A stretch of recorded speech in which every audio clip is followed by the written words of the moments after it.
Et je vais commencer par vous demander qu'est-ce que ça veut dire l'adolescence. Je vais quand même essayer de donner une définition. Et je vais vous demander quand commence l'adolescence et jusqu'à quel âge se termine cette période de l'adolescence. Je vais dire d'emblée que l'adolescence est la période de notre vie qui fait le lien entre l'enfance et la période adulte. Traditionnellement, on pense, c'est communément admis que ça dure entre l'âge de 14 ans et 19 ans, la période de l'adolescence. Mais c'était plutôt le cas au début du XXe siècle.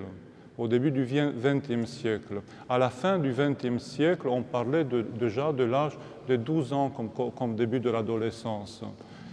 Et maintenant, les études, il y a une étude publiée en 2018 dans une très célèbre publication qui s'appelle The Lancet, qui dit que l'adolescence commence à l'âge de 10 ans et qu'elle dure jusqu'à l'âge de 24 ans. Parce que l'adolescence commence par la puberté. Et la puberté, c'est cette période qui signe le début de l'adolescence et qui commence avec le moment où une partie du cerveau qui est appelée hypothalamus et libère des hormones qui activent une autre partie du cerveau qui est appelée la glande hypophysaire, l'hypophyse, qui à son tour libère des hormones qui vont activer les glandes sexuelles, les glandes génitales, qui vont produire les hormones sexuels féminins et masculins. Et c'est ça le début de l'adolescence, la puberté qui commence par l'apparition des caractéristiques sexuelles physiques d'adultes et par la capacité de l'homme et de la femme de se reproduire. Et cette période commence aujourd'hui de plus en plus tôt. Pourquoi ça commence de plus en plus tôt ? On peut faire quelques hypothèses. On sait par exemple que les études aujourd'hui commencent très tôt et se terminent aussi très très tard, qu'on se marie de plus en plus tardivement, on a des enfants de plus en plus tardivement.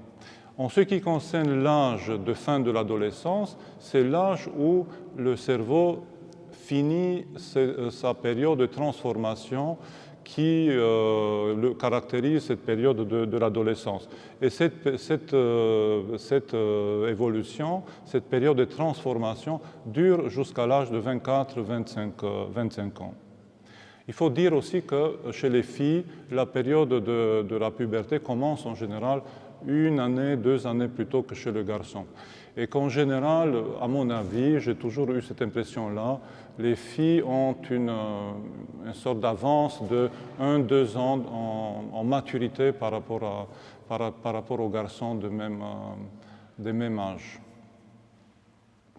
Daniel Siegel, qui est professeur de psychiatrie à l'université de Los Angeles, la faculté de médecine de Los Angeles, il a écrit un livre qui s'appelle « Le cerveau de nos adolescents », le cerveau de votre adolescent, comment il se transforme de 12 à 24 ans. Donc lui aussi, il a écrit ce livre il y a 10-15 ans, hein, et il parle déjà de l'adolescence comme une période qui va de 12 à 24 ans. Et c'est un livre qui est important, à mon avis, pour les parents et pour les adolescents, pour comprendre cette période de transformation qui est l'adolescence, cette merveilleuse période de transformation.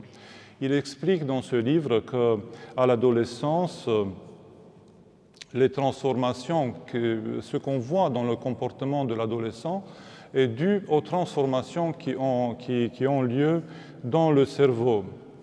Et entre 12 et 24 ans, il se produit une poussée de croissance qui est sans pareil dans la période de développement de l'être humain. Il y a 2 périodes chez l'être humain qui sont vraiment très importantes comme transformation du cerveau, c'est le 0-3 ans et la période de l'adolescence. Entre 0 et 3 ans, on a à peu près 1 milliard de connexions neuronales qui se forment chaque jour. Donc le bébé, il copie tout ce qu'il voit autour de lui, le comportement des parents, les sentiments, les relations entre eux. Tout ce qu'il voit, ça crée des signaux dans son cerveau. Il copie effectivement ce qu'il voit autour de lui. C'est-à-dire que les relations entre les parents configurent effectivement l'âme et le corps de l'enfant. À l'adolescence, il y a un phénomène qui est d'autre nature. On commence à éliminer toutes les connexions qui ne sont pas nécessaires. Donc les connexions qui ne sont pas nécessaires sont éliminées. Donc on va rester avec moins de connexions, mais ces connexions vont être plus fortes, plus dynamiques, parce qu'on assiste à ce qu'on appelle la myélinisation des neurones. C'est comme si on avait un fil électrique en fer, enfin en cuivre, comme on fait parfois les fils électriques, et qu'autour de lui, on met une sorte de protection qui fait que l'information qui est transmise se transmet de manière plus rapide et de manière plus sûre. La période de l'adolescence est une période effrayante pour beaucoup de parents parce qu'ils se disent qu'à cet âge-là, les transformations hormonales qui ont lieu vont rendre l'adolescent fou et qu'ils vont perdre tout contrôle sur leur enfant, qui va faire des choses imprévisibles. Ces transformations lui feront perdre la tête, alors qu'il s'agit en fait de transformations, de changements naturel dans le développement du cerveau. C'est une période de grande intensité émotionnelle et c'est vrai qu'on assiste souvent à des mouvements émotionnels d'impulsivité, des crises de colère. Mais cette intensité des émotions donne plus de sens et plus de vitalité à la vie. C'est une période aussi d'engagement social intense et de relations très très fortes avec des amis de l'âge de l'adolescent, avec d'autres adolescents. Le danger, c'est qu'on peut arriver avec des expériences de vie qui peuvent être dangereuses parce qu'on ne va plus tenir compte de l'expérience des parents, qui est extrêmement important et bénéfique dans l'éducation de l'enfant.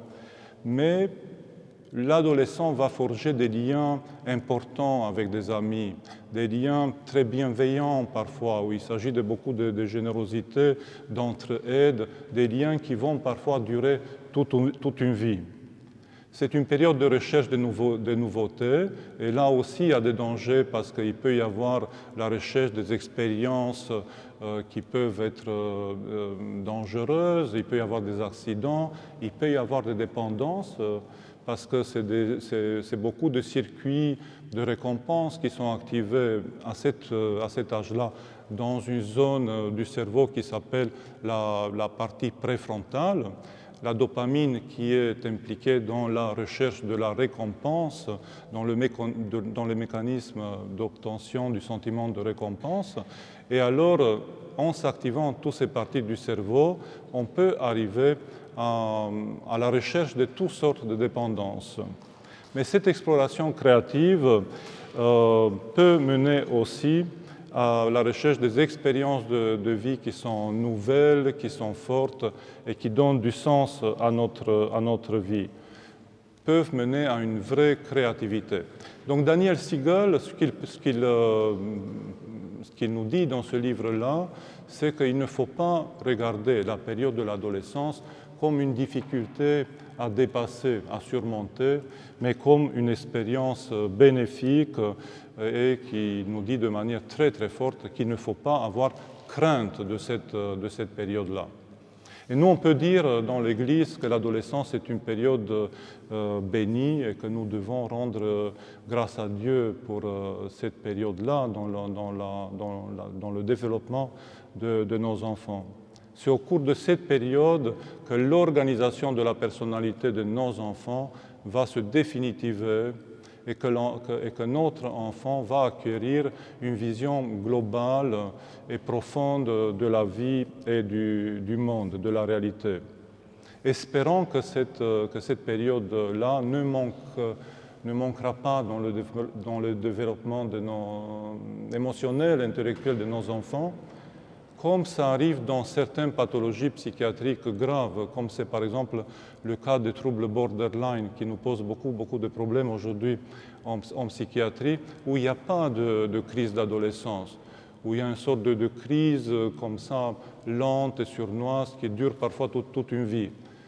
C'est autre chose quand on a une vraie crise d'adolescence et après on passe à l'âge adulte. Ce que je veux dire, et ce qu'essaye de nous dire Daniel Siegel dans ce livre-là, c'est que l'adolescence, la crise de l'adolescence, c'est quelque chose de nécessaire dans le développement intellectuel, émotionnel et même spirituel de nos enfants. La confrontation avec les positions des parents. De l'autre côté, ce qu'on voit aujourd'hui en France, c'est une augmentation des troubles psychiatriques, des troubles dépressifs chez les jeunes.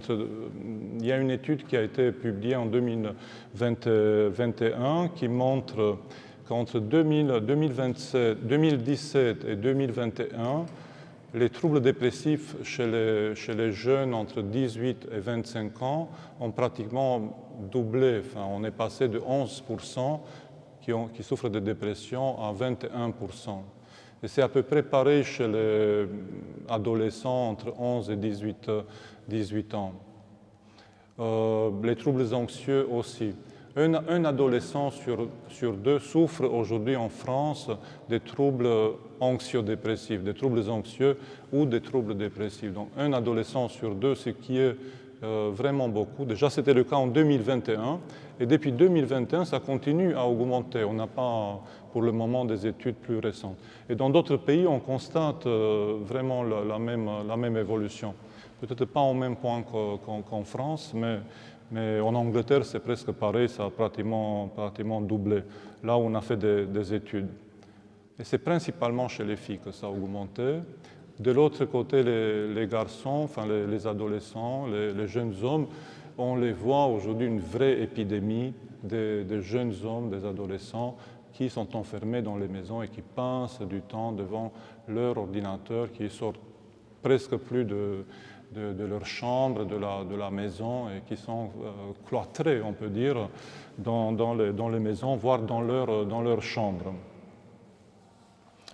Alors moi je vois les jeunes qui arrivent en consultation expriment déjà une sorte d'anxiété par rapport au monde qui les entoure. Ils se disent, on vit dans un monde effrayant, il y a toutes sortes de catastrophes qui se produisent, il y a des guerres qui nous menacent de partout, ça nous fait peur. De l'autre côté, ils expriment une sorte d'anxiété écologique, comme ça, les changements climatiques, tout ça. On ne va pas faire des enfants. Pourquoi faire des enfants et donner de la vie et faire naître un être humain dans ce monde qui est aussi où il y a des catastrophes qui se produisent. Et en plus, on va vers une catastrophe climatique. Il y a un sociologue français qui s'appelle Alain Ehrenberg qui a écrit un livre qui s'appelle « La fatigue d'être soi ». En deux mots, ce qu'il veut dire dans ce livre-là, c'est qu'on dit aujourd'hui implicitement à nos enfants il faut grandir en toute liberté, sans limite, sans contrainte, sans repères moraux, sans repères spirituels. Donc tu as cette liberté-là, mais fais attention, il faut réussir dans la vie. Il faut réussir du point de vue social, il faut réussir du point de vue familial.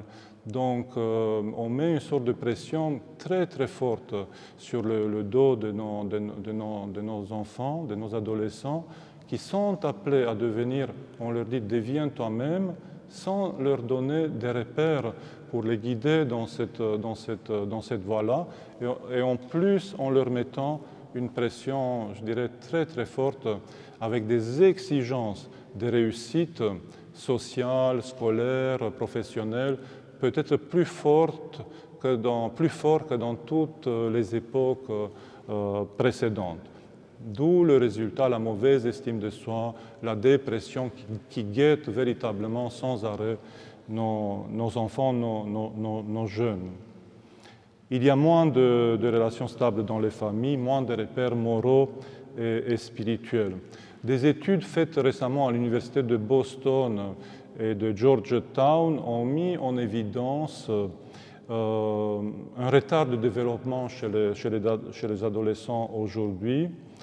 Ils disent les chercheurs qu'à l'âge des jeunes de 18 ans, ils ont aujourd'hui un retard de développement de à peu près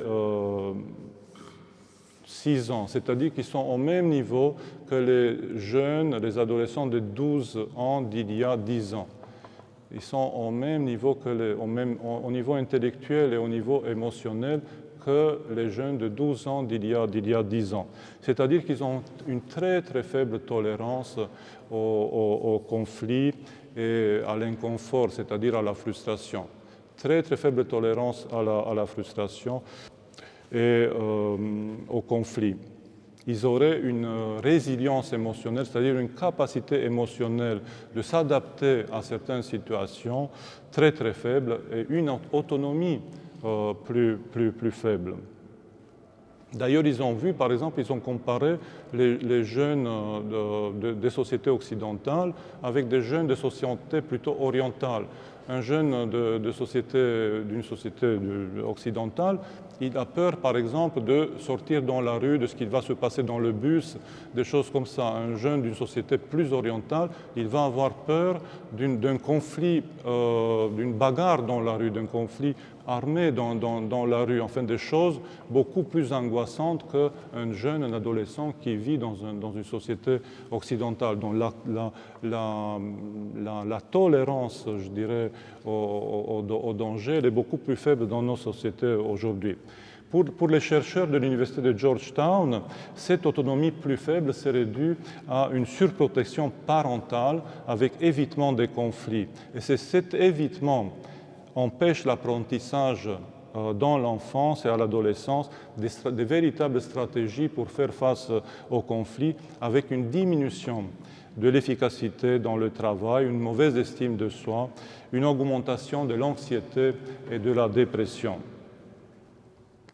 Un autre facteur qui a été clairement invoqué pour expliquer cette augmentation de la dépression et de l'anxiété chez nos adolescents, ça serait bien sûr les écrans, les réseaux sociaux. Je vais dire que quelques mots sur ce sujet-là parce que j'ai déjà beaucoup parlé sur ce sujet-là.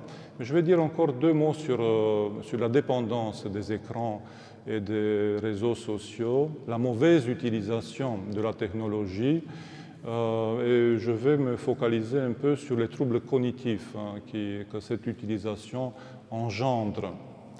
Une étude qui a été publiée en 2023 en Angleterre, British Journal of Psychiatry, montrait que la mauvaise utilisation des écrans, de la technologie, conduit à des troubles cognitifs, des troubles émotionnels chez nos enfants. La mauvaise utilisation, avec ce qu'ils appellent des troubles de la concentration, des troubles de la mémoire et ce qu'on appelle un brouillard mental.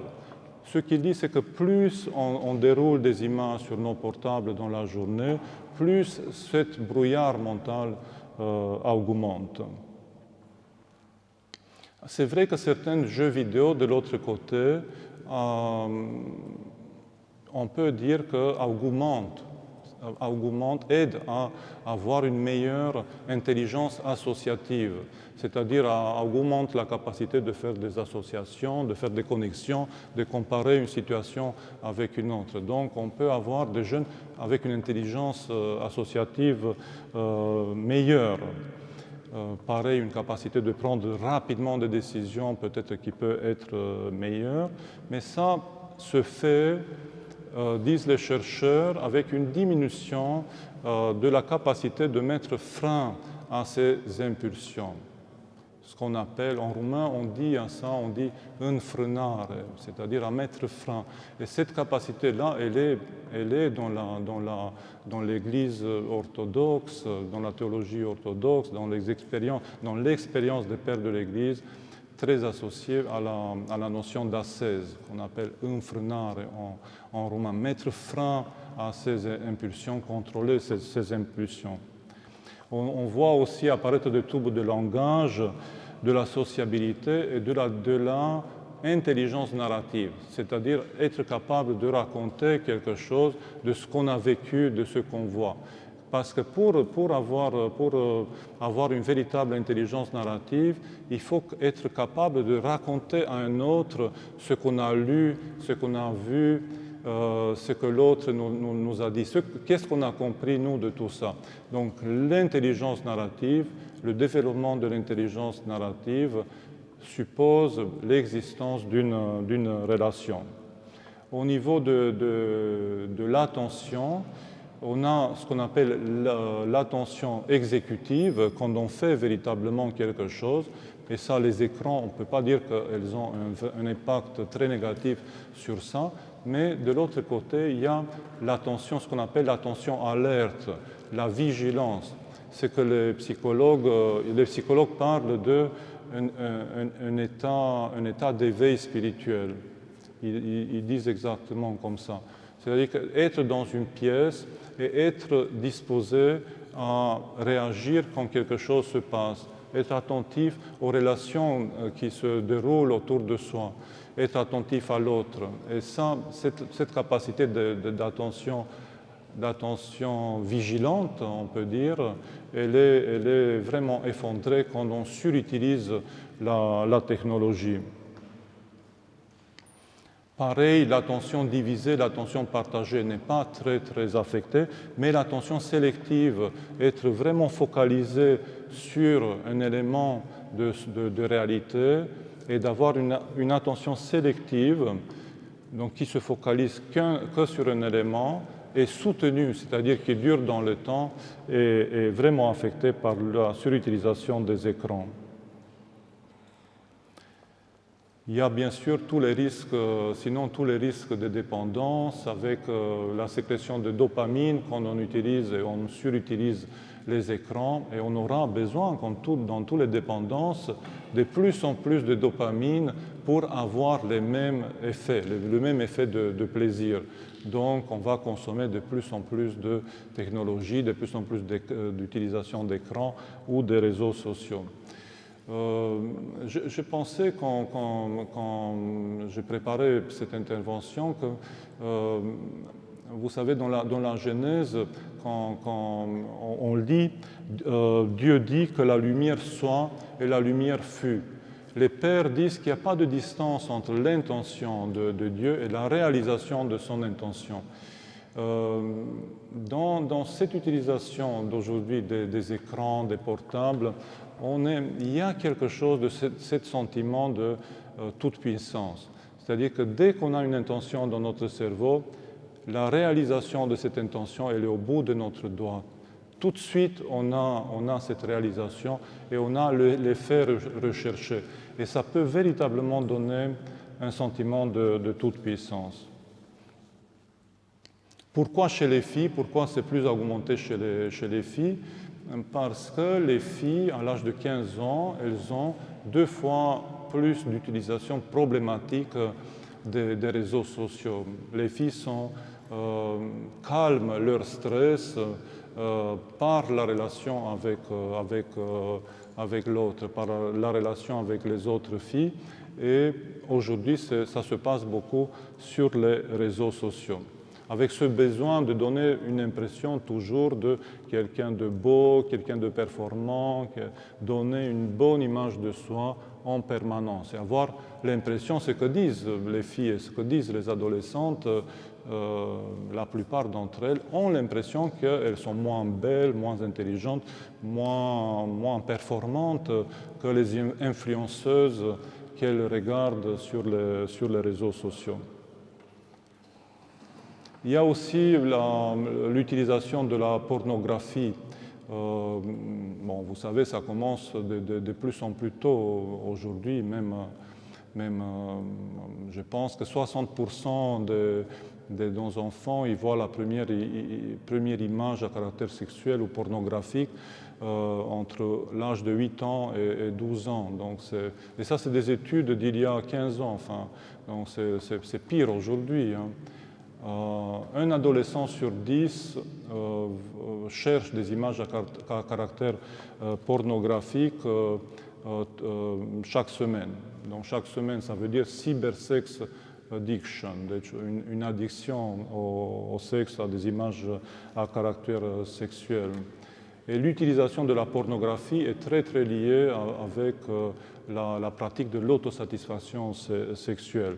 L'autre devient un objet à être utilisé, le corps de l'autre devient un objet qui nous procure du plaisir, son propre corps devient un objet qui procure du plaisir. Et ça, c'est quelque chose, je dirais, avec des effets très très délétères dans la relation, sur la relation à son propre corps, sur la relation à l'autre, sur la relation à la femme dans le cas de l'homme, et aussi sur la capacité attentionnelle. C'est-à-dire que les capacités attentionnelles de concentration sont profondément affectées par cette pratique-là. Bien sûr, l'image de soi aussi, parce que chaque fois qu'on le fait, on a un sentiment d'échec. Et ce sentiment d'échec nous poursuit, et malheureusement, ça poursuit le jeune, l'adolescent, même quand il se défait de ces pratiques-là, même à l'âge adulte, dans la relation avec la femme ou l'homme qu'il choisit. Non, je parle plus des hommes parce que c'est quand même plus fréquent chez l'homme, mais on assiste à ce que nos politiciens appellent la démocratisation de cette pratique-là, c'est-à-dire qu'on va vers une augmentation chez les femmes, chez les filles aussi, mais ça reste plus fréquent chez l'homme. Et comme je disais, chez l'homme, c'est plus fréquent cette manière de s'enfermer dans les chambres, dans la maison, et de ne plus pouvoir sortir, à être scotché devant les écrans, avec des parents qui amènent parfois les repas dans les chambres, laissent à la porte de la chambre, pour que le jeune mange quand même, pour qu'il ne soit pas perturbé, frustré. Ils ont peur que s'il sort, il va être dans des relations avec d'autres jeunes, des relations dangereuses, qu'il va faire une bêtise, qu'il risque de se suicider, donc c'est mieux de ne rien changer. Quelles sont les solutions? Bien sûr que, je ne sais pas si vous avez vu, il y a un rapport qui a été fait par une commission de spécialistes, enfin psychiatres, neurologues, pédiatres, qui a été donné au président de la République vers avril 2024, et qui disent, bon, juste pour avoir quelques repères, pas du tout d'écran entre 0 et 3 ans, pas de téléphone portable avant l'âge de 11 ans, pas de portable avec Internet avant l'âge de 13 ans. Ce que disait aussi Maika Magdalena d'Essex à l'université d'été en 2024, l'année dernière. Donc pas d'Internet, pas de portable avec Internet jusqu'à l'âge de 13 ans et pas de réseaux sociaux, pas d'accès aux réseaux sociaux avant l'âge de 15 ans. Et à l'âge de 15 ans, que sur certains réseaux sociaux qu'ils appellent bienveillantes, et avec un accompagnement très très fort des parents. Il y a une psychologue aussi, Sabine Duflo, qui parle d'une règle en 4 pas. Enfin, il ne faut pas utiliser, dit-elle, la technologie pas au réveil, parce que pourquoi? Parce que chaque fois qu'on en a une addiction, par exemple, si on fume au réveil, l'addiction elle est plus forte que quelqu'un qui arrive à fumer que dans l'après-midi. Donc plus on a besoin, dès qu'on se réveille de l'objet de notre dépendance, plus on estime que la dépendance est forte.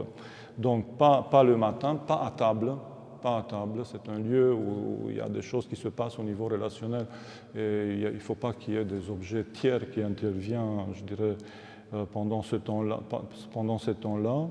pas dans la chambre de l'enfant ou de l'adolescent, pas dans la chambre de l'enfant et de l'adolescent. On voit aux urgences venir des jeunes et des adolescents qui sont complètement épuisés à l'âge de 15 ans, 16 ans et qui utilisent des écrans la nuit et que les parents n'osent pas intervenir, je dirais, à ce niveau-là.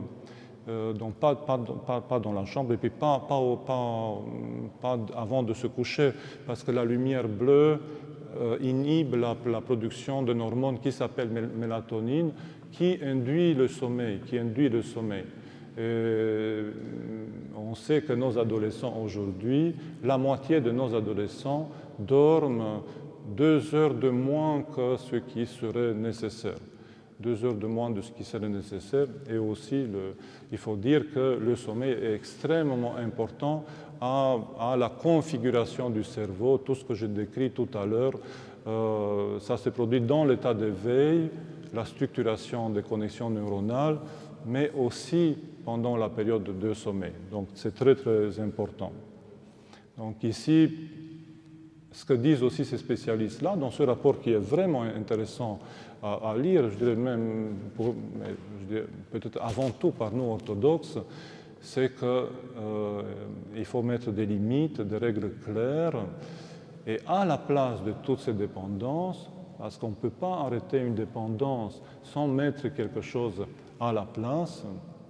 Dans tous les cas de dépendance, il faut mettre autre chose à la place. Et ce qu'il faut mettre, c'est de la relation, c'est de la présence des parents dans la relation avec les enfants, avec l'adolescence. Une vraie présence, à faire des choses ensemble, à construire vraiment une bonne relation entre l'adolescent et le père et la mère, à jouer par exemple, à faire des choses ensemble. Donc qu'est-ce que nous devons faire à l'adolescence pour que nous devenions des vraies personnes, pour que nous devenions des bons adultes? Donc essayons à cet âge-là, je pense que c'est très important, d'apprendre de ce qui s'est passé, de nos erreurs, de nos conflits. Ne pas blâmer l'autre, ne pas dire que l'autre est responsable de ce qui nous arrive. Ne jugeons pas notre prochain, mais regardons-le avec de l'amour. Le Christ nous dit, ne jugez pas les autres pour ne pas être jugés. Le Christ nous dit, aimez vos ennemis. Donc c'est à ça que nous sommes appelés.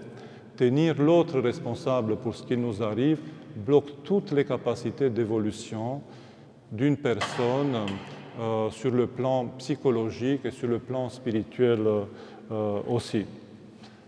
Il y a un écrivain ici en France qui s'appelle Sylvain Tesson qui dit qu'aujourd'hui on ne dit plus à l'enfant qu'est-ce que tu rêves de faire dans la vie, quel exploit extraordinaire tu essaies de réaliser, mais on dit implicitement par notre attitude, par notre comportement, de qui penses-tu être la victime? Dans cette idéologie victimaire qui règne dans le monde aujourd'hui, c'est vrai que le modèle n'est plus l'héros, ce qu'on rêvait. Moi, je me rappelle quand j'étais adolescent, je rêvais d'être astronaute, de faire des choses extraordinaires, de faire des exploits, de faire que d'autres n'ont jamais fait, n'ont jamais réussi à réaliser. Mais aujourd'hui, beaucoup d'enfants qu'on voit en consultation se plaignent des autres et ils disent être victimes des autres, victimes des parents, victimes des professeurs, victimes des médecins, victimes de leurs frères, de leurs sœurs, enfin, à se plaindre, je dirais, continuellement. Et ça, c'est un vrai problème aujourd'hui parce qu'on induit cette tendance à se victimiser par le message qu'on transmet. Deuxième chose qui est très très important à cet âge-là, et Maika Silvana qui nous était très très chère à beaucoup d'entre nous, c'est le fait de rendre grâce. Le fait de rendre grâce pour tout ce qui nous arrive dans la journée, dans notre vie, dans le passé et surtout aujourd'hui, ici et maintenant. On dit dans la liturgie, ce qui est à toi et qui vient de toi, nous te l'offrons en tout et pour tout. Maïka Silvana insistait beaucoup, et je peux témoigner personnellement, parce qu'elle nous a dit de faire ça, de faire au cours de la prière du soir, de rendre grâce avec les enfants, rendre grâce pour ce qui nous est arrivé dans la journée qui vient de passer. Pour ceux qui nous semblent bien et pour ceux qui nous semblent moins bien, pour ceux qui nous semblent positifs et pour ceux qui nous semblent moins positifs, pour les choses bonnes et pour les choses moins bonnes que le Seigneur nous a accordées. Dans le miracle de la guérison des 10 lépreux, on voit de manière très très claire que ce n'est pas possible d'être sauvé sans rendre grâce. Le seul lépreux qui a été sauvé, c'est celui qui est revenu au Seigneur et qui a rendu grâce pour ce qui lui a été donné, pour la guérison. Donc c'est extrêmement important cette manière de rendre grâce, de bénir l'autre, la personne qu'on rencontre au fil de la journée. Je te remercie Dieu que tu m'as fait sortir cette personne en face, bénis cette personne-là, je la bénis aussi. Le fait de rendre grâce et de bénir, comme nous suggère, nous conseille Maïka Silvana, change véritablement notre vie. La relation avec nos parents, avec nos pères, avec lesquels, dans cette période de l'adolescence, on entre parfois en conflit, on se confronte à leur position parentale, est très nécessaire à cette période-là, à cette période de la vie. On a besoin de se confronter à nos parents, mais eux aussi, ils ont besoin d'être respectés, d'être pardonnés et d'être aimés. Il y a un psychiatre argentin qui s'appelle Alfredo Canevaro, qui a écrit un livre qui s'appelle « Prendre son envol ». Donc le titre de ma parole d'aujourd'hui, enfin, c'est vrai que j'ai évoqué ce titre-là, « Prendre son envol ». C'est vrai que je l'ai pris un peu de ce psychiatre argentin qui s'appelle Alfredo Canevaro. Et il dit qu'en fait, l'adolescent, le jeune, prend véritablement son envol quand il se rend compte de la fragilité et de la vulnérabilité de ses parents. Quand il commence à les voir comme des êtres, des personnes qui eux-mêmes, ils ont leurs manquements, qui eux-mêmes, ils ont leur fragilité, leur vulnérabilité. Quand il voit qu'eux-mêmes, ils ont peut-être eu une enfance qui n'était pas parfaite et qu'il commence à les voir comme des personnes vulnérables. Et ça donne à l'enfant et à l'adolescent la capacité d'être compréhensif, d'être doux, de pardonner et d'aimer. De pardonner le parent pour ce qu'il a fait du mal et pour ce qu'il n'a pas fait du bien. Parce que les deux ont un impact très très fort sur l'enfant et sur l'adolescent. On parle des abus physiques, quand on est violent avec l'enfant, mais des abus sexuels parfois. Mais il y a aussi tous les carences affectives, c'est-à-dire qu'on n'a pas été présent avec l'enfant, ce qu'on appelle notre manque de présence, notre manque d'amour, notre manque d'attention, le fait de ne pas le regarder comme une véritable personne. L'adolescent se trouve à cet âge-là dans une adolescence, c'est-à-dire il veut se distancer de ses parents, se détacher, mais en même temps il veut rester enfant. L'amour des parents pour leur enfant est inconditionnel. L'enfant vu comme priorité constitue une base de sécurité pour l'enfant. Le fait qu'il peut partir de manière tranquille, de manière sereine. Mais notre amour à nous devrait être aussi un amour qui pousse l'adolescent vers le haut, qui le pousse vers le devenir, vers le fait de prendre véritablement son envol. Donc un amour qui ne retient pas, mais qui pousse vers l'envol. C'est très important à cet âge-là de ne pas se mêler des conflits entre les parents.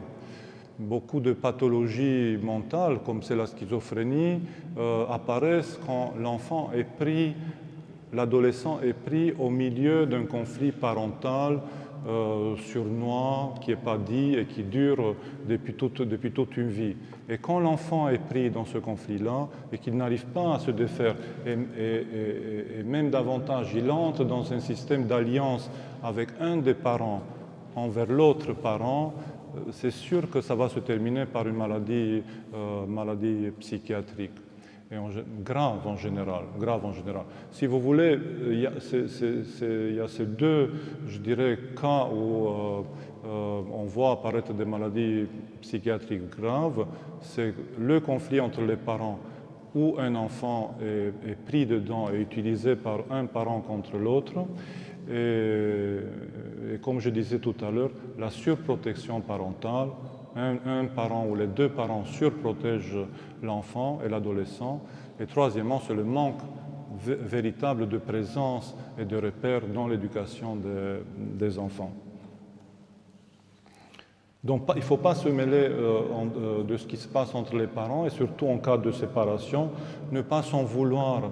Parce que ce qu'on voit, c'est que beaucoup des enfants se culpabilisent d'échec de la relation conjugale des parents, se sont responsables de ce qui arrive au niveau des conflits entre les parents.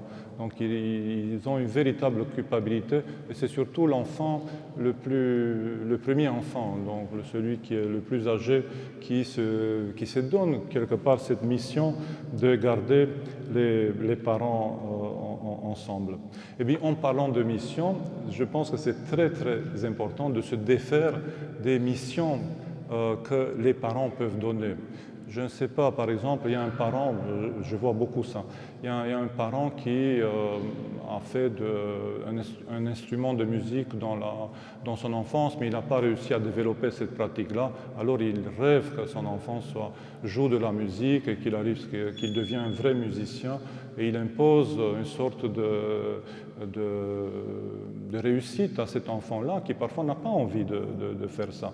En fait, c'est le désir des parents, je dirais, que l'enfant aille dans cette direction, mais ce n'est pas le véritable désir de l'enfant. Enfin, il y a beaucoup d'exemples comme ça. Là, parce que ces missions peuvent être aussi des missions transgénérationnelles qui se transmettent de génération en génération. J'étais à un congrès de psychiatrie la semaine dernière. On a eu une intervention d'une femme qui était rabbin et qui nous disait qu'elle a fait un accompagnement d'une femme au début de sa pratique de rabbin. Et cette femme-là lui disait qu'en fait, dans sa famille, il y avait un homme dans sa famille qui s'appelait Jean et qui est mort pendant la Première Guerre mondiale. Et depuis que cet homme est mort, dans toutes les générations, le premier-né doit s'appeler Jean. Et elle dit, j'ai juré que mon premier enfant, je ne vais pas l'appeler ça, c'est une bêtise, et je ne vais pas l'appeler Jean pour être dans cette lignée de transmission, de mission, je dirais, de génération en génération. Et après, elle dit que bon, on a parlé d'autres choses, de beaucoup de choses de la vie, et à la fin de la conversation, la femme qui était rabbin lui demande vous avez des enfants? Et elle dit oui, j'ai un garçon. Comment s'appelle-t-il? Et la femme lui dit John. Et elle n'a pas fait. Et ce que disait donc la femme qui était rabbin, elle disait mais elle n'a pas fait le lien entre ce qu'elle a raconté avant, c'est-à-dire que il s'appelait Jean, tous les autres avant, qu'elle ne voulait pas faire ça et qu'elle a fait quand même ça. C'est-à-dire qu'elle était dans un état de dissociation.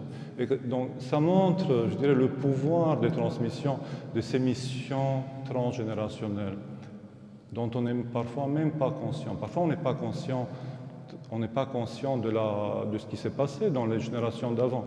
Mais parfois, comme dans ce cas-là, on est conscient de la tradition, de la transmission et tout ça. Et nous-mêmes, de manière automatique, on est inséré aussi dans cette transmission de mission. J'ai vu moi-même une thérapie qui était filmée, une mère avec un enfant avec un comportement autiste de 4 ans. C'est un enfant qui était extrêmement violent, qui mangeait par exemple par terre comme un animal. Enfin, il ne pouvait pas manger à table, il mangeait par terre et la mère ne pouvait pas s'approcher de lui.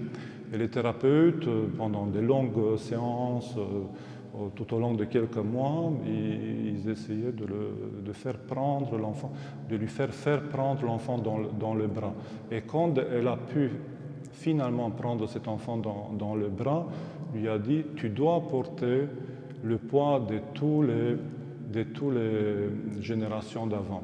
C'est-à-dire que clairement, il lui a dit une chose folle comme ça. Tu dois porter tout le poids de toutes les générations d'avant que l'enfant ne pouvait pas comprendre, bien évidemment. Mais elle ne voyait pas en lui une personne, même pas du tout son enfant.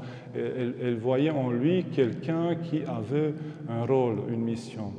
Donc la relation ne peut pas se construire si on est vraiment dans des erreurs d'interprétation comme ça, quand on ne voit pas l'autre. Bon, bien sûr qu'on ne voit pas le visage, l'image du Christ en lui, mais on ne le voit pas du tout. On le voit pas du tout. Maika Siluana nous disait aussi qu'on a cette mission-là, de pardonner à nos parents et à ceux qui nous ont fait du mal. Le fait de pardonner à nos parents et à ceux qui nous ont fait du mal nous permet de sortir des relations de dépendance, de nous détacher d'eux, de nos parents, de ceux qui nous ont fait du mal, sans rompre le lien d'appartenance duquel on a tellement besoin pour construire notre propre identité. Sans rompre ce lien-là, sans passer par des sentiments de répulsion et de haine. Nous avons besoin de ces relations-là, de ces liens. Nous avons besoin de nos racines pour construire notre propre identité.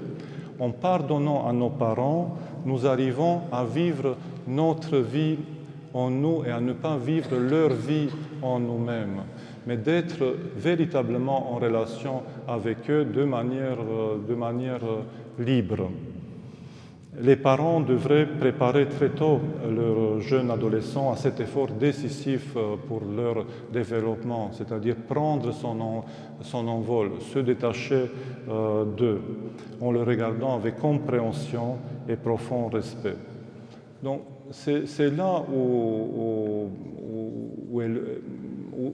où ça se passe, cette distanciation, cette différenciation, dans le fait de se différencier, de se distancer sans rompre, sans rupture, dans se différencier sans rompre.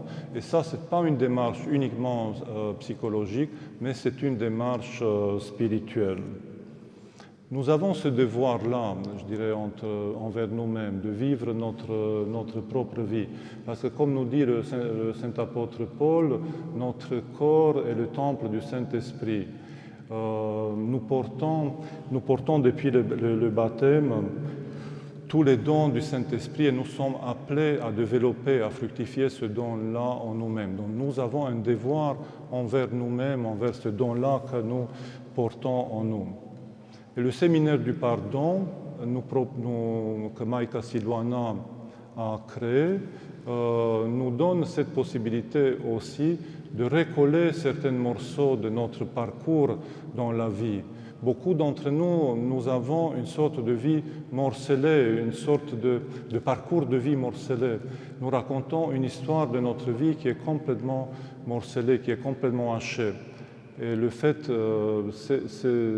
ces moyens thérapeutiques, spirituels, nous permet de recoller les morceaux, d'avoir une histoire de vie cohérente, qui a du sens, et être capable de donner du sens véritablement à notre vie. Ça, c'est Dostoïevski qui disait que sans arriver à donner du sens à sa vie, l'homme n'acceptera jamais à exister dans ce monde. Et Viktor Frankl aussi, un psychiatre qui a été dans les camps de concentration disait aussi que ceux qui ont survécu dans les camps de concentration, c'est ceux qui sont arrivés à donner un sens à leur souffrance. Ceux qui ne sont pas arrivés à donner ce sens-là à leur souffrance ont péri dans ce camp de concentration. Bien sûr qu'à cette période-là de l'adolescence, c'est important la relation avec les frères, avec les sœurs. Qui nous connaît mieux que nos frères, nos sœurs? Moi, c'est quelque chose que je constate quand je rencontre des familles. Les parents peuvent avoir une image, je dirais, très, très idéalisée de leur enfant, parfois un peu naïve, un peu faussée par toutes sortes des éléments des générations d'avant. Mais les frères et les sœurs, en général, ils ont une image très, très pertinente et très claire sur qui nous sommes effectivement. La relation avec les grands-parents aussi, elle est très, très importante. Et ça s'est mis un peu, on est en difficulté par rapport à ça, je dirais, quand on vit loin de notre pays d'origine, parce que parfois nos enfants, ils parlent même pas la langue de leurs grands-parents. Ils ont du mal à entrer en relation avec les grands-parents parce qu'ils sont loin, ils les voient peu, et il n'y a pas une continuité dans la relation. Où les grands-parents, la génération des grands-parents, elle est très très importante pour construire une véritable identité. Pour construire une vraie identité d'une personne, il faut au moins 3 générations. La génération des grands-parents, la génération des parents, et puis la génération du jeune, de l'adolescent. Au moins 3 générations successives, il faut. Donc il faut même si les grands-parents sont loin, je pense que c'est essentiel qu'on leur parle des grands-parents, qu'on leur dise qui ont été les grands-parents, qu'est-ce qu'ils aimaient dans la vie. Et puis pour vous, les adolescents, je pense que c'est essentiel si vous pouvez, faites-le, de véritablement les connaître maintenant qu'ils sont encore en vie.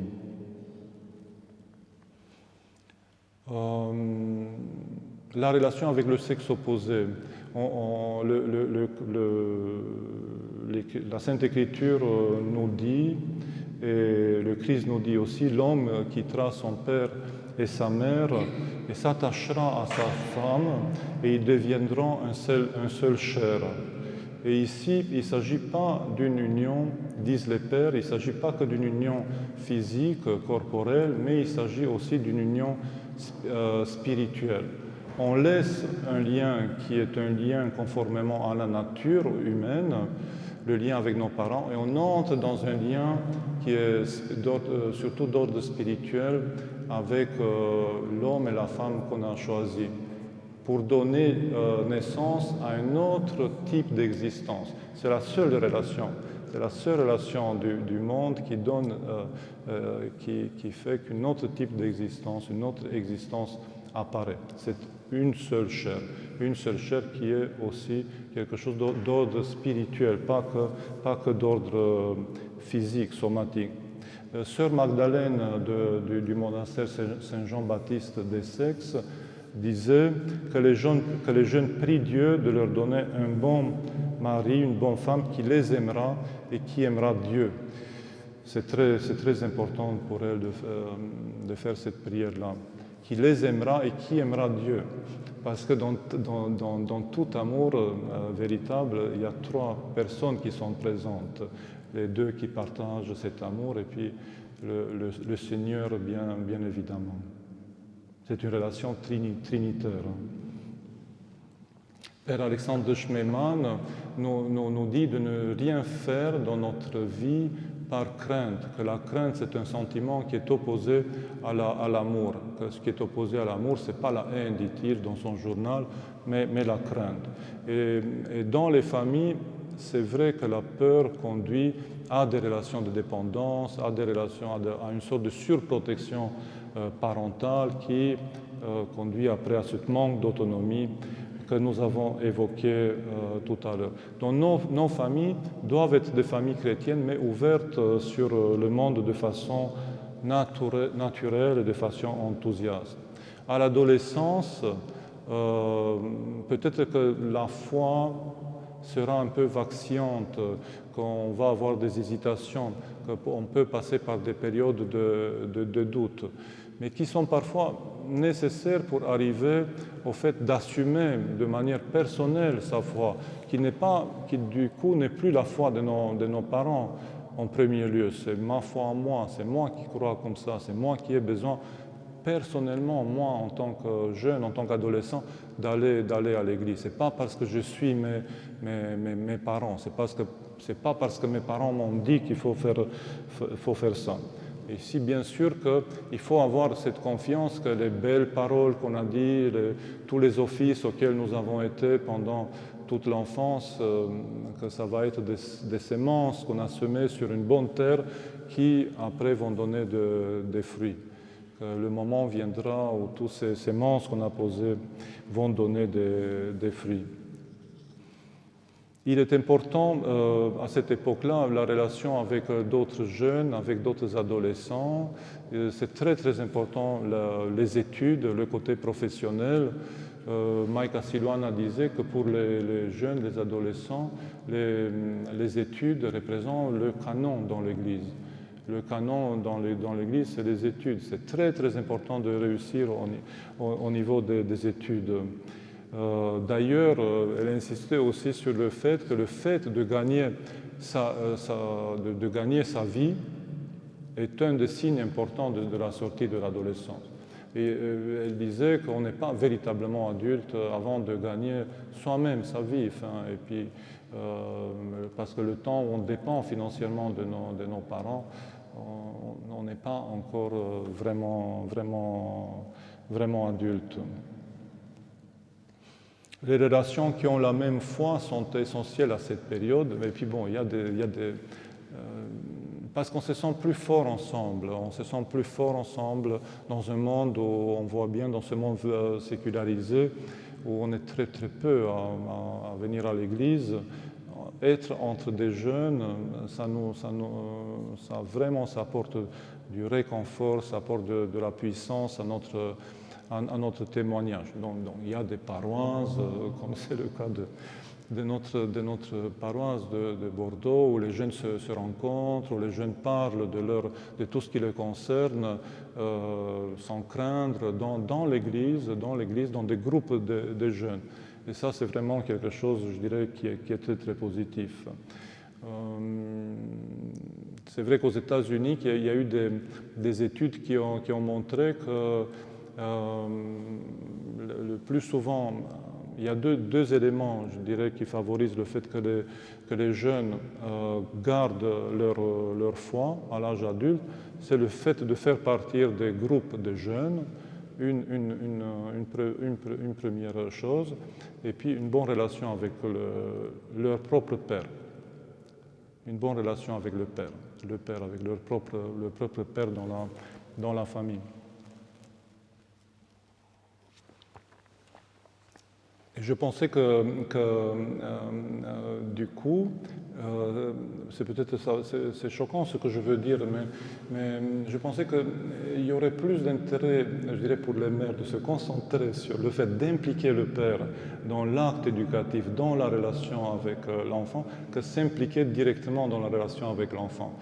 Bon, c'est un peu exagéré ce que je viens de dire, mais vraiment impliquer le père dans la relation avec les enfants, les adolescents, c'est vraiment une tâche très très importante. On est là dans ce qu'on appelle la génération des pères pâles, on dit ça en psychologie, c'est-à-dire des pères qui sont là et ne sont pas là, c'est-à-dire avec une sorte d'hésitation comme ça. Et ces familles-là où le père est vraiment impliqué, et la mère soutient cette implication-là, c'est des familles où déjà il y a moins de pathologies psychiatriques, et de l'autre côté, dans nos paroisses, dans notre église, où la foi se transmet. Ça serait un élément, je dirais, très, très, très, très important.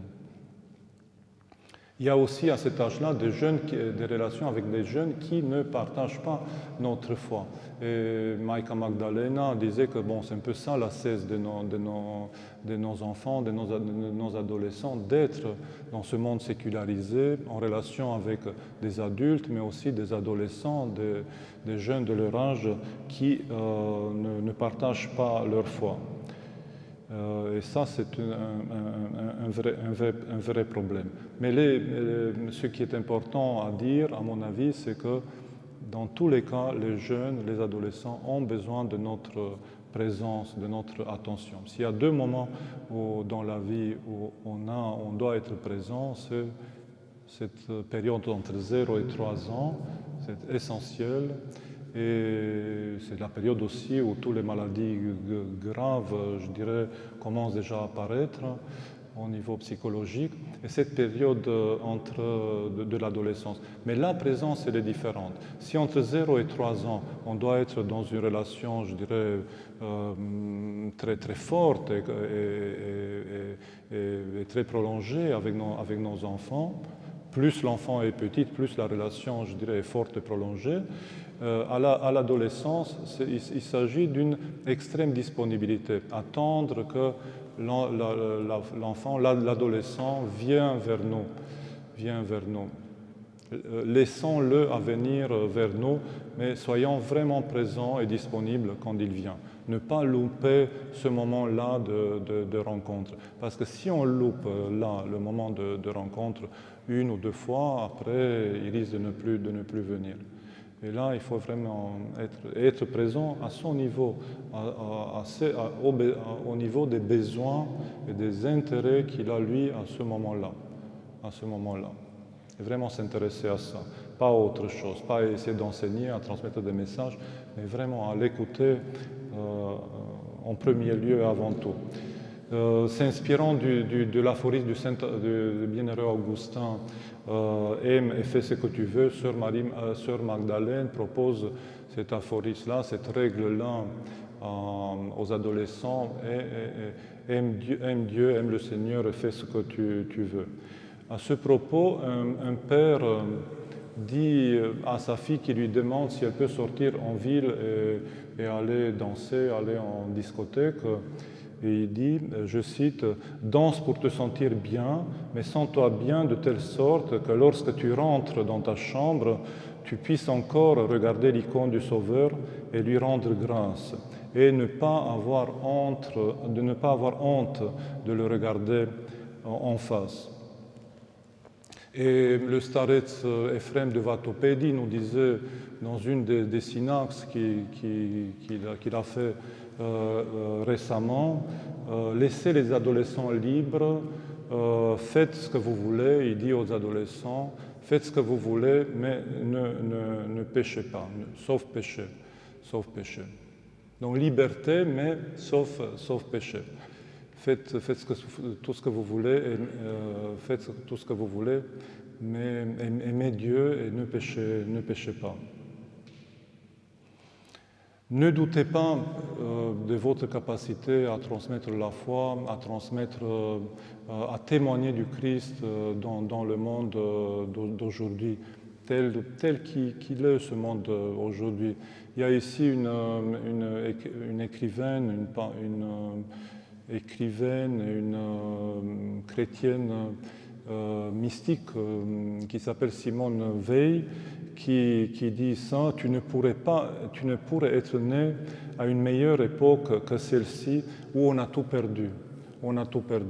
C'est-à-dire que c'est vraiment une période difficile, mais Dieu a voulu ceci, que tu naisses à cette période-là.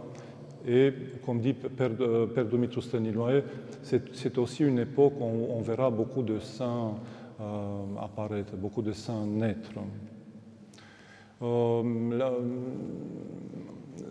C'est important et c'est pour ça que j'ai parlé de tous les problèmes cognitifs que l'utilisation des écrans peut provoquer, parce que tous les pères de l'Église nous disent que dans toute œuvre spirituelle, la condition principale, la prime condition, et la vigilance. La vigilance, d'être attentif. Alors les pères parlent de la prière, du fait d'être attentif à son corps, à sa respiration, à la respiration qui dirige l'air vers le cœur. Donc être attentif à la fois à la respiration et à son cœur. Mais cette vigilance qui était appelée par les pères Nepsis, et puis je regarde Paul parce que c'est le nom de l'association de jeunes Nepsis, c'était vraiment quelque chose de fondamental. Ça se traduit en français par vigilance ou sobriété, vigilance sobre. Et dans une interview récente de Jean-Claude Larcher qui était donnée au monastère de Putna, il disait, je le cite, cette attitude est si importante que le titre de la Philokalie est Philokalie des pères neptiques en fait, hein, c'est-à-dire Philokalie des pères vigilants. Cette attitude s'acquiert progressivement par des exercices continuels, par un travail intérieur qui permet, au bout d'un certain temps, de ne plus être soumis au flux intérieur de ses pensées, de ne plus en être l'esclave, mais de devenir maître de ses pensées, c'est-à-dire d'abord de les voir arriver, puis de discerner celles qui sont bonnes et celles qui ne le sont pas, puis de rejeter les pensées mauvaises, ou quand on prie, toutes les pensées qui ne sont pas celles de la prière. Et bon, je l'ai cité parce que je trouve que chaque mot est important dans ce qu'il dit.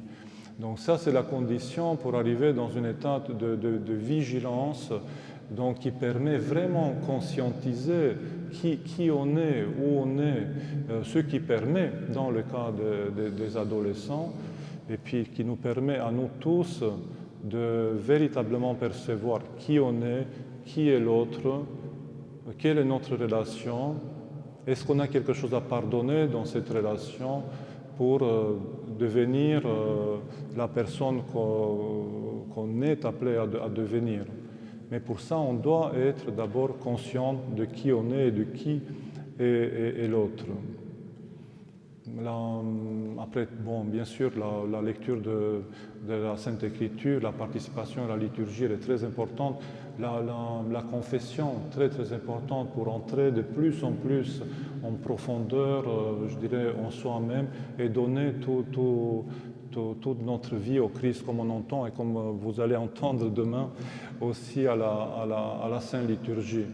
On peut par exemple confesser une colère qu'on a envers quelqu'un, mais petit à petit, tout en confessant, au fil des confessions, on se rend compte que, par exemple, je donne un exemple, que derrière cette colère qui revient régulièrement, malgré toutes les confessions qu'on fait, il y a une sorte de désir de contrôle.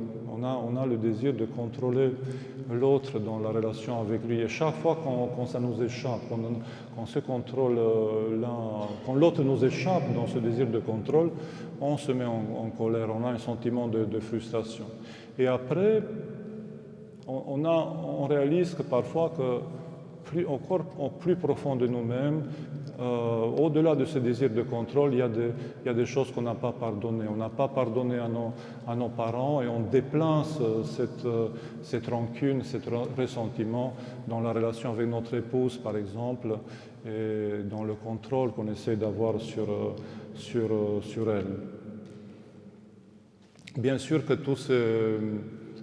toutes ces blessures qu'on trouve au plus profond de nous-mêmes, il faut le donner à Dieu.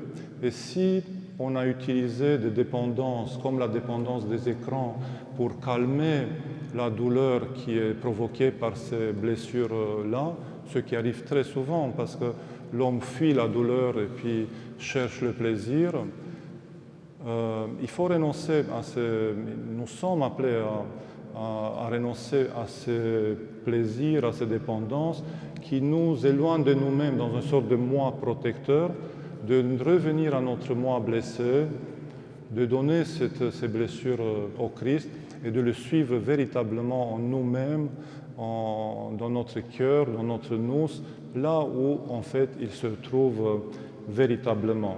Et ça, c'est un parcours qui nous conduit en fait envers nous-mêmes.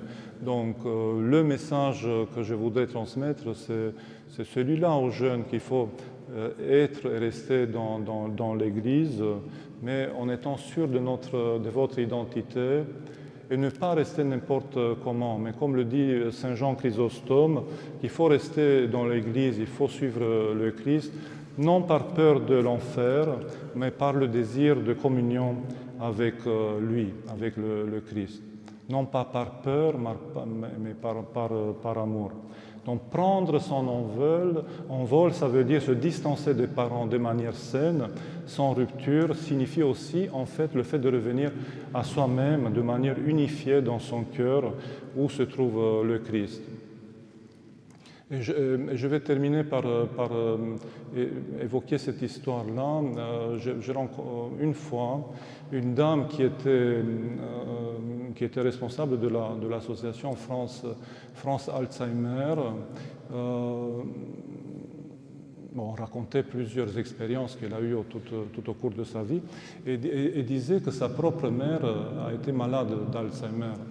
Et une fois, sa mère lui dit « Ma fille, est-ce que tu as réussi tes examens, le baccalauréat et à tous tes examens ?» Et elle lui répond « Mais maman, tu sais que moi, c'était il y a des dizaines d'années, les examens, le baccalauréat et tout ça. » Et après, la mère est morte. Et là, une fois que la mère était morte, elle se dit que ce n'est pas la bonne réponse qu'elle a donnée.